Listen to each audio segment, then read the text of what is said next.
The morning sun cast long shadows across the courtyard of Buckingham Palace as Sergeant William Hayes adjusted his red tunic for what he thought would be another routine day. Hayes had served the crown for 15 years, earning respect through his unwavering dedication and sharp attention to protocol. His colleagues knew him as a man who spoke little but observed everything, making his upcoming actions all the more shocking. Queen Camilla had requested a private audience in the blue drawing room, an unusual occurrence that had already set tongues wagging among the palace staff. The queen consort had been making increasingly bold statements about her role within the monarchy, particularly regarding ceremonial duties traditionally reserved for the sovereign. Palace insiders whispered about growing tensions behind closed doors, but no one expected what was about to unfold. As Hayes entered the ornate room, Camilla stood by the tall windows overlooking the palace gardens. She turned with the practiced grace expected of royalty, her expression confident and commanding. The conversation began pleasantly enough, with discussions about upcoming state functions and security arrangements. However, the atmosphere shifted dramatically when Camilla made a statement that would soon echo through the halls of power. She informed Hayes that she would be requiring the full honors traditionally accorded to a reigning monarch during the upcoming Commonwealth Day ceremony. This included the playing of the national anthem specifically for her entrance, the presentation of the sovereign's standard, and the ceremonial sword salute typically reserved for King Charles alone. Hayes listened in stunned silence as she outlined these demands, with the casual authority of someone accustomed to having their wishes fulfilled without question. The sergeant's military training had taught him to maintain composure under pressure, but nothing had prepared him for this moment. He understood the intricate protocols that governed royal ceremonies, and what Camilla was requesting crossed lines that had been established for centuries. The weight of tradition and constitutional law seemed to press down on his shoulders as he formulated his response. Hayes cleared his throat and spoke with the measured tone of a man choosing his words carefully. He explained that such honors were constitutionally reserved for the sovereign alone, and that implementing her requests would require approval from the king and likely parliamentary consultation. His voice remained respectful but firm, reflecting his deep understanding of the legal frameworks that governed the monarchy.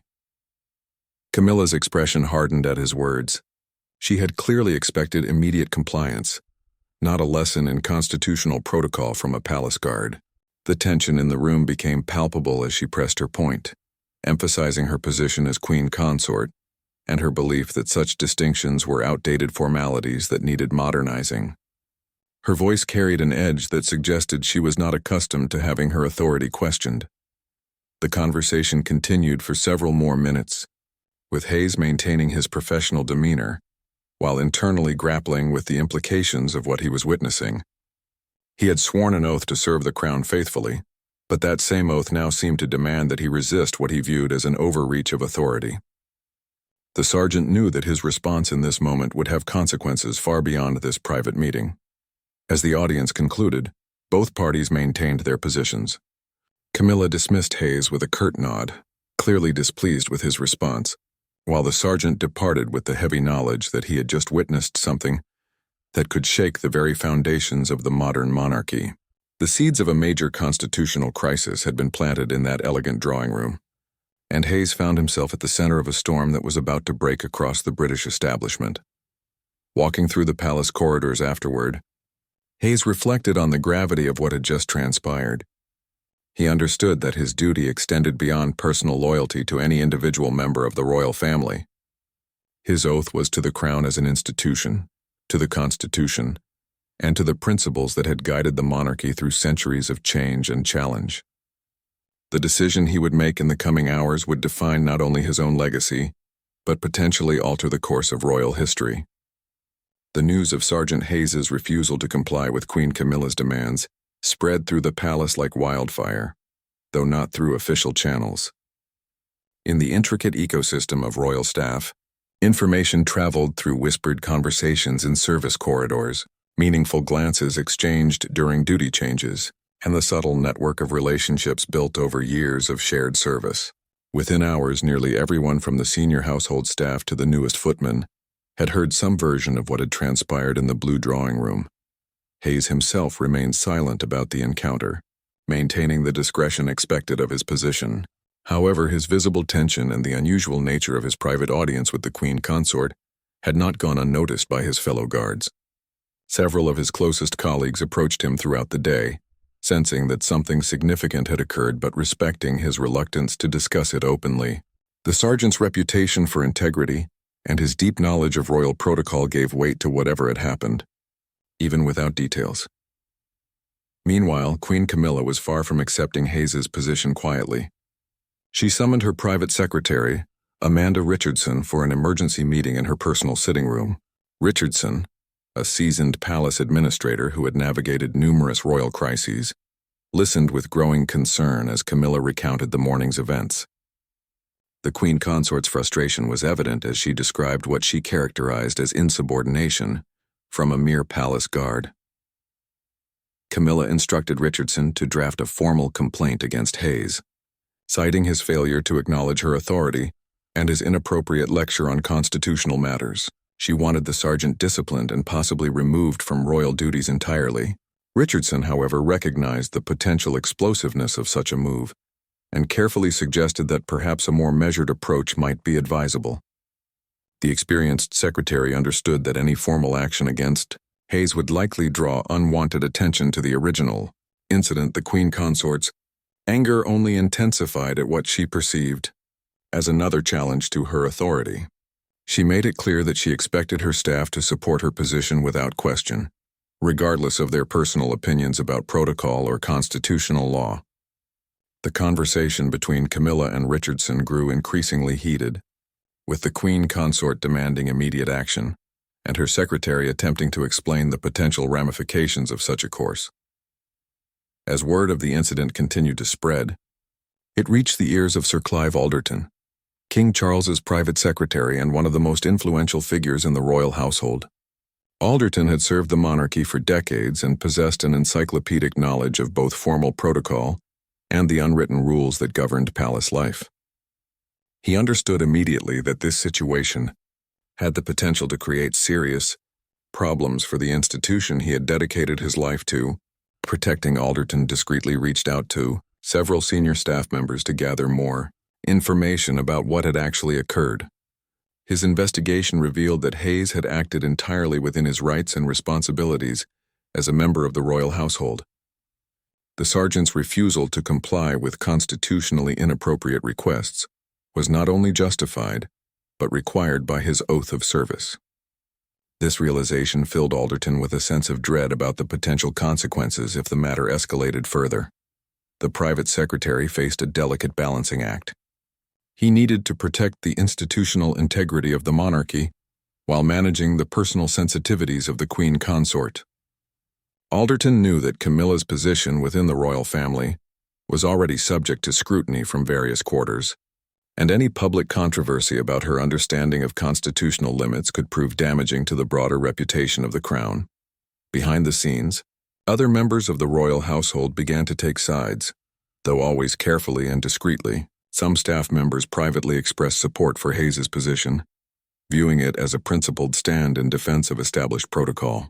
Others worried about the potential consequences of openly challenging a senior member of the royal family, regardless of the constitutional merits of the case. The palace, normally a model of unified service to the crown, began to show subtle signs of internal division. As the day progressed, it became increasingly clear that this was not a matter that would simply fade away with time.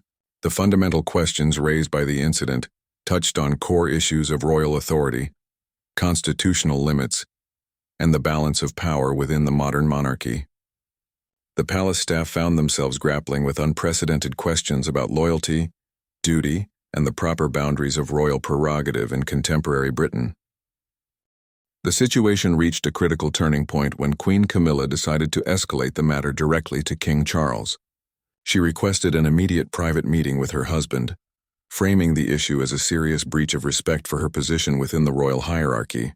Camilla presented her version of events with carefully chosen words, emphasizing Hayes's apparent insubordination while downplaying the constitutional implications of her original requests. King Charles listened to his wife's account with the patient attention he had cultivated through decades of royal duty. However, as a man who had spent his entire life preparing for the throne, he possessed an intimate understanding of constitutional protocol that immediately raised red flags about what Camilla was describing. The king's expression remained neutral, but those who knew him well would have recognized the subtle signs of his growing concern about the situation. After Camilla finished her account, Charles asked several pointed questions about the specific honors she had requested from Hayes. As she detailed her expectations for sovereign-level ceremonial treatment, the king's discomfort became increasingly apparent. He understood better than anyone the careful distinctions that separated the roles of sovereign and consort, distinctions that had been refined over centuries of constitutional development and were not subject to casual modification. Charles found himself in an extraordinarily difficult position. On one hand, he needed to support his wife and maintain harmony within his immediate family. On the other hand, his oath as king required him to uphold the constitutional principles that governed the monarchy. The conversation with Camilla grew tense as he, gently but firmly, explained why her request could not be accommodated within the existing framework of royal protocol. The queen consort's reaction to her husband's response was one of stunned disbelief. She had expected his automatic support against what she viewed as disrespectful treatment from a subordinate. Instead, she found herself receiving what felt like another lecture on constitutional limitations. The discussion between the royal couple escalated as Camilla expressed her frustration with what she characterized as outdated restrictions on her role and authority. Charles attempted to explain the delicate balance that the monarchy needed to maintain with Parliament, the courts, and public opinion. He emphasized that any perception of overreach by the royal family could provide ammunition for Republican sentiment and potentially damage the institution they both served. The king's words carried the weight of someone who had witnessed firsthand the consequences of royal missteps and understood the fragility of public support for the monarchy. During this crucial conversation, Sir Clive Alderton received an urgent summons to join the meeting. The private secretary entered the king's study to find the royal couple in obvious disagreement, their usual public harmony replaced by visible tension. Charles briefed Alderton on the situation and requested his professional assessment of the constitutional implications involved. Alderton's response was measured but unambiguous. He confirmed that Hayes had acted appropriately in refusing to implement ceremonial arrangements that exceeded the queen consort's constitutional authority. The private secretary carefully explained that any attempt to force such arrangements could potentially create legal challenges and certainly would generate negative publicity for the royal family. His words carried particular weight because of his reputation for protecting the monarchy's interests above all other considerations. The meeting continued for over an hour, with Charles and Alderton attempting to help Camilla understand the broader implications of the situation, while she maintained her position that Hayes had acted inappropriately. The queen consort argued that modern monarchy required flexibility and adaptation, and that rigid adherence to historical protocols was preventing necessary evolution of royal roles and responsibilities. As the discussion progressed, it became clear that this disagreement reflected deeper philosophical differences about the nature and direction of the contemporary monarchy. Camilla envisioned a more dynamic and personally empowered role for herself, while Charles and his advisors remained committed to careful adherence to established constitutional boundaries. The conflict over Hayes's actions had revealed fundamental tensions that had been simmering beneath the surface of the royal household. The meeting concluded without resolution, leaving all parties frustrated and concerned about the potential consequences of the escalating situation. Charles faced the daunting prospect of managing a crisis that pitted his personal relationships against his constitutional duties, while Camilla felt increasingly isolated in her position within the royal hierarchy.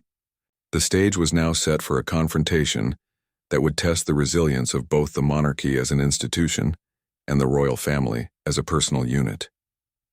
The delicate situation within Buckingham Palace was about to explode into public view due to an unexpected development. Rebecca Morrison, a seasoned royal correspondent for The Times, had been cultivating sources within the palace for years, building relationships with staff members who occasionally provided insights into royal life. One of these sources, troubled by the constitutional implications of the ongoing crisis, reached out to Morrison with carefully chosen details about the Hayes incident. Morrison immediately recognized the explosive potential of the story. A public confrontation between a royal guard and the Queen Consort over constitutional protocol represented exactly the kind of institutional drama that could dominate headlines for weeks. However, as an experienced journalist, she also understood the need for careful verification and the potential consequences of reporting on internal royal disputes without absolute certainty about the facts. The correspondent spent 2 days discreetly confirming details through multiple sources within the palace. Her investigation revealed not only the original incident between Hayes and Camilla, but also the subsequent tensions between the king and queen consort over how to handle the situation. Morrison's sources painted a picture of a royal household in crisis, with fundamental disagreements about constitutional authority, creating unprecedented friction at the highest levels of the monarchy. Meanwhile, within the palace, Sir Clive Alderton had become increasingly concerned about the possibility of public disclosure. His network of contacts within the media had begun asking subtle questions about recent developments at Buckingham Palace, suggesting that information was beginning to leak beyond the traditional boundaries of royal discretion. Alderton understood that once this story entered the public domain, it would become exponentially more difficult to manage. The private secretary arranged an emergency meeting with King Charles to discuss crisis management strategies. They reviewed potential responses to various scenarios, from categorical denials to limited admissions designed to minimize damage. However, both men recognized that their options were severely constrained by the fundamental constitutional questions at the heart of the dispute. Any public statement would necessarily take a position on Queen Camilla's authority that could have lasting implications. During this period, Sergeant Hayes found himself under increasing pressure from multiple directions. Senior palace officials approached him with subtle suggestions that perhaps his recollection of events might have been colored by misunderstanding or miscommunication. Some colleagues began treating him with notable coolness, while others offered quiet expressions of support for what they viewed as his principled stand. The sergeant maintained his professional demeanor, but felt the weight of institutional pressure building around him. Queen Camilla, frustrated by her inability to resolve the situation through internal channels, began considering more dramatic options. She consulted with her personal legal advisor about the possibility of formal disciplinary action against Hayes. Despite repeated warnings about the potential constitutional complications such a move would create, the Queen Consort's determination to vindicate her position was beginning to override practical considerations about the broader implications of her actions.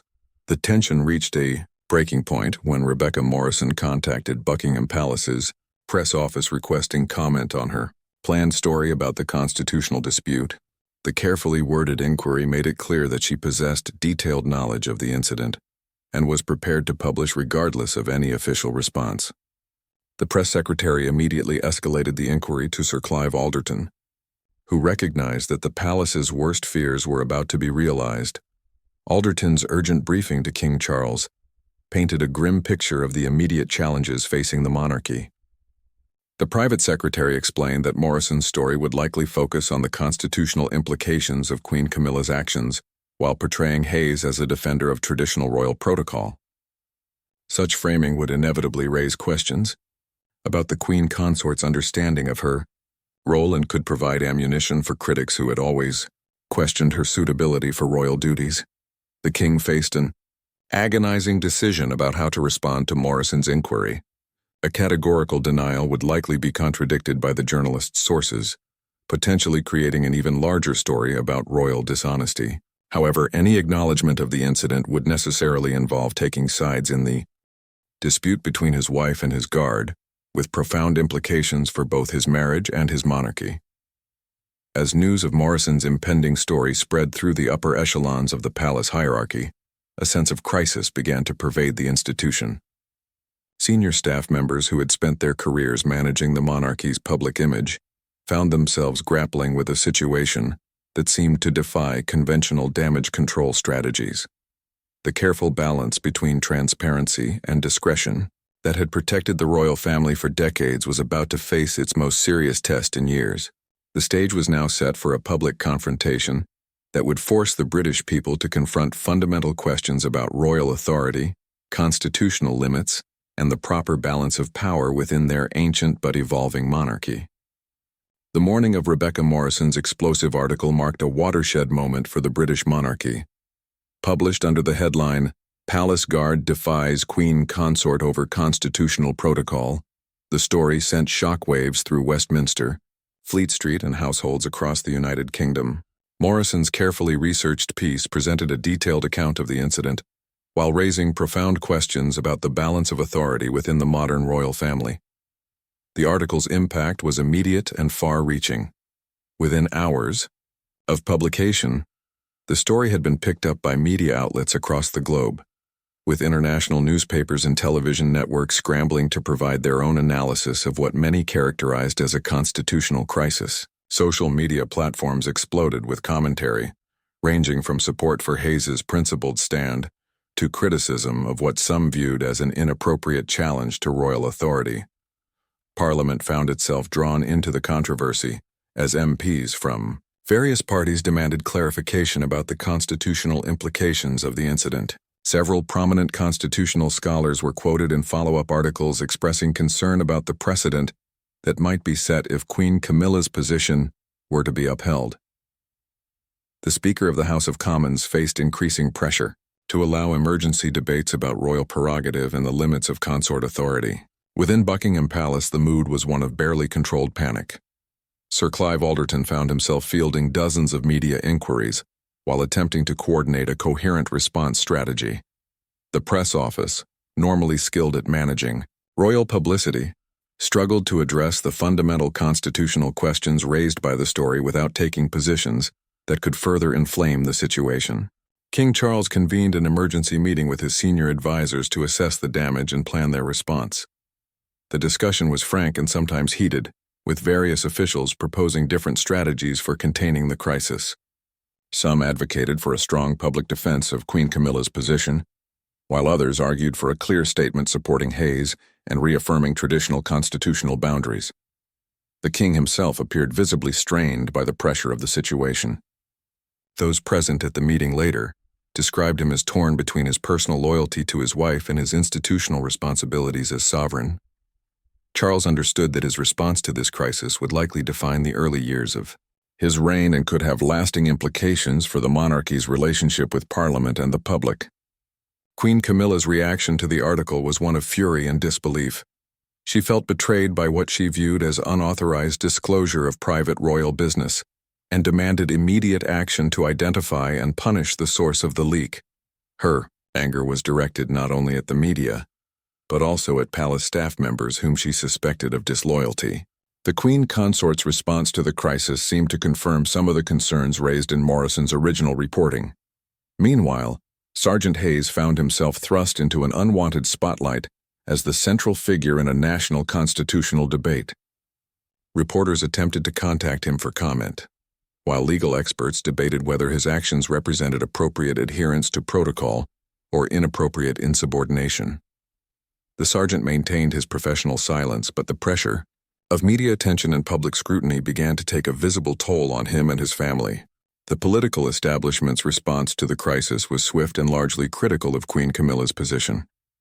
The leader of the opposition issued a statement calling for clarification of royal roles and responsibilities, while several backbench MPs suggested that the incident highlighted the need for constitutional reform. Even some traditionally monarchist politicians expressed concern about the implications of the Queen Consort's reported demands. Legal scholars and constitutional experts found themselves in high demand as media outlets sought to understand the broader implications of the incident. Their analysis generally supported Hayes's position, with many emphasizing that the careful distinctions between sovereign and consort roles were fundamental to the British constitutional system. Several prominent academics published opinion pieces arguing that any erosion of these distinctions could have far-reaching consequences for democratic governance. The crisis deepened when additional details about the incident began to emerge through unofficial channels. New reporting suggested that Queen Camilla had made similar demands on previous occasions, raising questions about whether this was an isolated incident or part of a pattern of constitutional overreach. These revelations intensified pressure on Buckingham Palace to provide a comprehensive public accounting of the Queen Consort's role and activities. As the controversy continued to dominate headlines, public opinion polls began to reflect the impact of the crisis on royal popularity. While King Charles maintained relatively strong support, Queen Camilla's approval ratings showed signs of significant decline. The incident had clearly resonated with public concerns about accountability and appropriate limits on royal authority, suggesting that the monarchy's response would need to address these fundamental issues rather than simply managing the immediate publicity crisis. The pressure on Buckingham Palace to provide a definitive response reached a critical point when the Prime Minister's office indicated that Number 10 was preparing its own statement on the constitutional implications of the crisis. This development represented a significant escalation, as it suggested that the government was prepared to publicly define the limits of royal authority if the palace failed to address the situation adequately. Sir Clive Alderton worked frantically to craft a response that could satisfy multiple constituencies while preserving the monarchy's dignity and authority. The statement needed to address the specific constitutional questions raised by the incident, without unnecessarily damaging Queen Camilla's position or undermining the principle of royal unity. After numerous drafts and consultations, the palace prepared what many hoped would be a definitive resolution to the crisis. However, Queen Camilla's reaction to the proposed statement created yet another layer of complexity. She strongly objected to language that appeared to validate Hayes's position and insisted on revisions that would emphasize her authority and the inappropriateness of his response. These demands put King Charles in an impossible position, forced to choose between supporting his wife's interpretation of events and accepting his advisor's counsel about constitutional necessity. The internal palace discussions about the statement became increasingly contentious as the deadline for response approached. Queen Camilla threatened to issue her own statement if the official palace response did not adequately defend her position, a prospect that horrified royal advisors who understood the potential for such an action to create even greater constitutional chaos. The Queen Consort's determination to vindicate herself had begun to override all other considerations. During this crucial period, Sergeant Hayes received an unexpected offer of support from an influential quarter. The general officer commanding London district responsible for ceremonial duties and protocol issued a carefully worded internal memorandum praising Hayes for his adherence to established procedures. While not directly addressing the political implications of the incident, the military leadership's support provided important validation for Hayes's actions and complicated any potential disciplinary measures. The parliamentary response to the crisis intensified when the Constitutional Affairs Committee announced plans for an inquiry into royal protocol and the limits of consort authority. Several MPs called for Hayes to testify about his experience, while constitutional experts were invited to provide analysis of the broader implications. The prospect of a formal parliamentary investigation represented exactly the kind of external scrutiny that the palace had hoped to avoid. Media coverage of the crisis began to focus increasingly on the broader questions of royal accountability and transparency raised by the incident. Editorial writers across the political spectrum called for clearer definitions of royal roles and responsibilities, while some questioned whether the institution of monarchy could adapt to contemporary expectations of democratic governance. The incident had clearly touched a nerve about the balance between tradition and modernity in British public life. International media coverage proved particularly damaging to the royal family's global reputation. Foreign news outlets presented the crisis as evidence of institutional dysfunction within the British monarchy, while Republican movements in Commonwealth countries seized on the incident as justification for their positions. The global nature of modern media meant that the crisis had implications far beyond British domestic politics. As pressure mounted from multiple directions, King Charles made the difficult decision to address the crisis personally, rather than leaving it to palace officials. His planned statement would represent the first time a reigning monarch had publicly commented on such a detailed constitutional dispute involving a member of the royal family. The king understood that his words would likely be scrutinized for years to come and could establish important precedents for future royal conduct.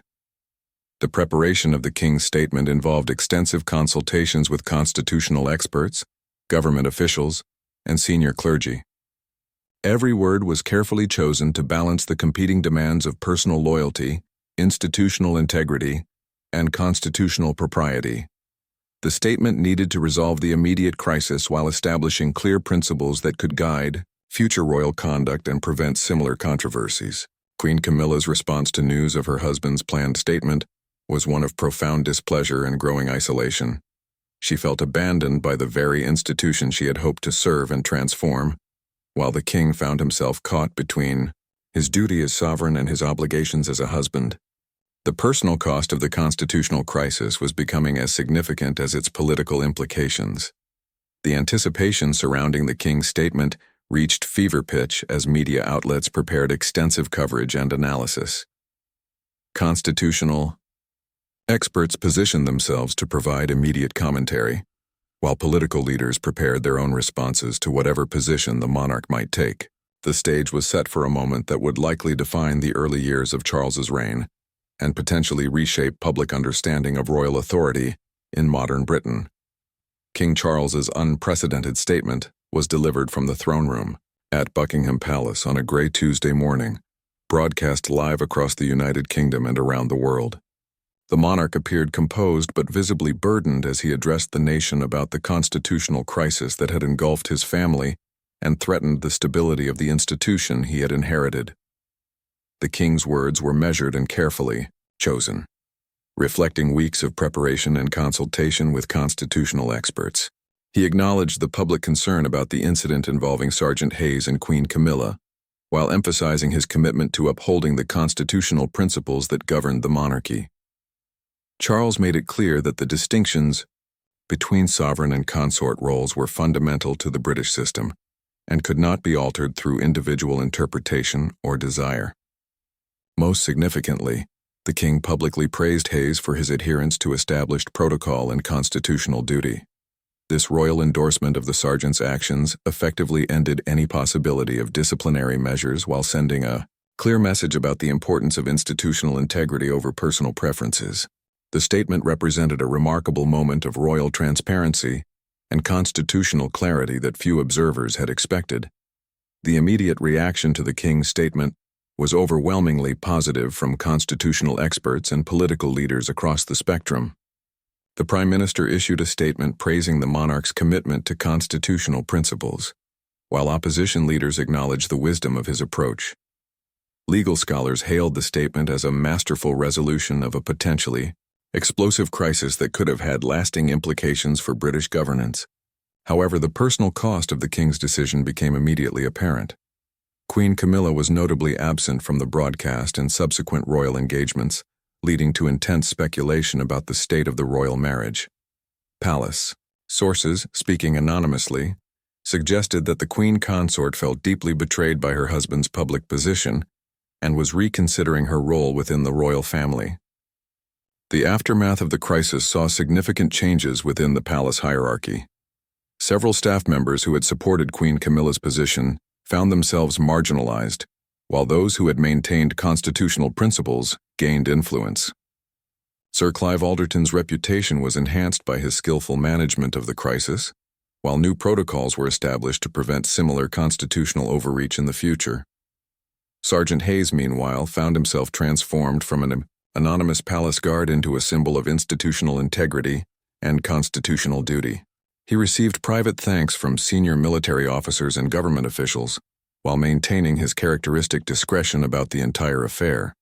The sergeant's unwavering commitment to protocol had not only protected constitutional principles but had also demonstrated the importance of individual conscience in preserving democratic institutions. The crisis led to broader discussions about the role of the monarchy in contemporary Britain and the need for clearer constitutional guidelines. Parliament established a select committee to review royal protocols and recommend reforms that could prevent future conflicts between personal ambition and institutional responsibility. These discussions marked the beginning of a significant modernization of royal procedures while preserving essential constitutional principles.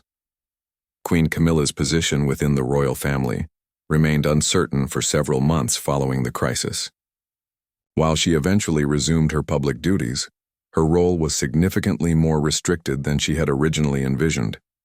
The Queen Consort's experience served as a powerful reminder that personal desires must always be subordinated to constitutional requirements, regardless of one's position within the royal hierarchy. The international implications of the crisis and its resolution were largely positive for the British monarchy.